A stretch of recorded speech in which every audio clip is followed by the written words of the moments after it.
Dear students, in today's class we will discuss about Mustor rule. That is a chapter in your 5th semester of civil engineering in estimation and cost evaluation 2 course. So what do you mean by Mustor rule? That first we have to know.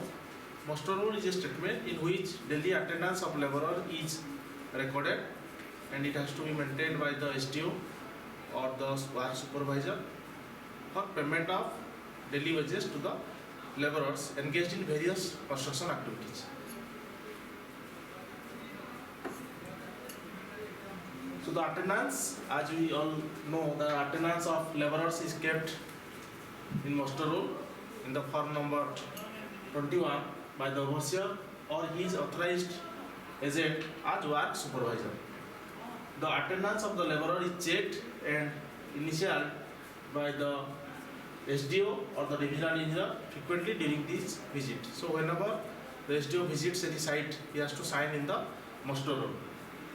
When the work is executed by the engineering department by employing daily laborer, in that case the Mustor rule has to be maintained, because there are different types of laborers engaged in construction activities like mason or police or vistage, etc., where we need to record the daily attendance of the laborers.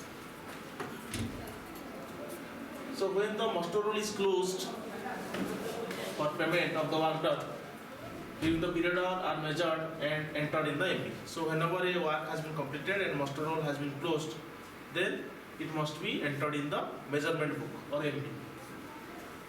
When the MR is completed, that means Mustor rule has been completed by the overseer, showing the amount payable to each laborer, the total amount payable and the quantity of work done. So in the Mustor rule, actually there are actually two parts. One is the nominal rule and another is the part 2, that is the in which we have to show the what is the quantity of work done by the different types of laborer. So the Mustor rule is then submitted to the SDO or the executive engineer for checking and release of payment. So once it is analyzed by the overseer or the SDO, it must be checked by the executive engineer to release the payment. So it has two parts. Part 1 contains the nominal rule where the daily attendance is recorded, and part 2 contains the details of quantity of work done by the laborer and the progress of work.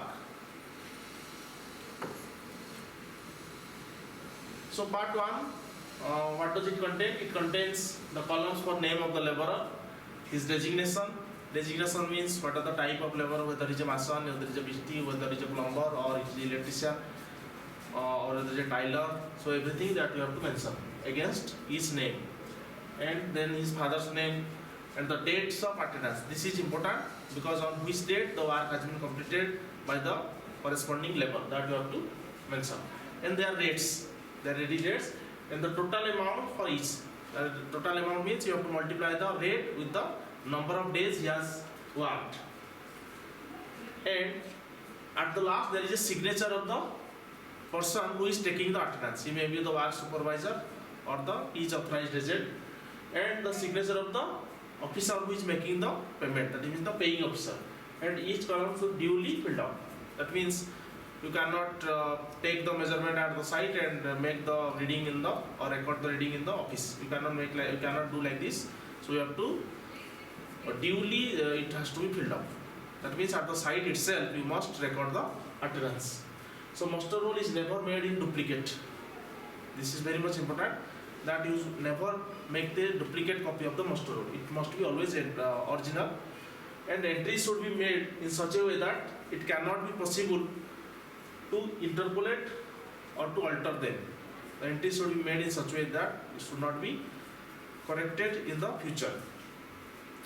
So one or more Mustor rule may be kept for each work. When the work is very large, in one Mustor rule may not cover all the activities or all the work done or all the payments what you are making. So in that case you have to go for multiple Mustor rules. And for if the work is very small or small duration of time the work has been completed, in that case one Mustor rule will be sufficient. In that case, so if you are making making for multiple payments in a month, suppose you are making the multiple payments in a month, then for each period of payment you must keep separate Mustor rule. So Suppose in what happens, we are making the payment in weekly basis. So for each week, from this date to this date, you are making the payment, and a separate muster roll must be prepared. The daily attendance in the absence of laborers, if fine imposed on them, must be recorded in the MR. So on which date a particular laborer is absent, that you have to record in the MR. And if there is any fine imposed by you or the work supervisor on the particular labor, then you must record that. After the MR has been passed, payment should be made. After the MR has been passed and checked by the DDO or who is making the payment, then it must be, the payment should be released, and as quickly as possible. You cannot hold the payment. Once the MR has been passed, you must release the payment, and each payment must be initialed by the paying officer. Whenever you are making the payment, that must be initialed by the paying officer. That means the DDO has to sign in the respective MRs. If any term remains, any item remains unpaid, then that must be entered in the register of unpaid wages. Suppose due to some reason you are unable to make payment for a particular period of time to a particular class of laborer, then that must be entered in the register of unpaid wages. Unpaid wages means the portion which you cannot, which you have not paid the wages. And the amount of, what is the amount that is there in the unpaid wages, that must be kept in the as a deposit. That means in the form of a cash.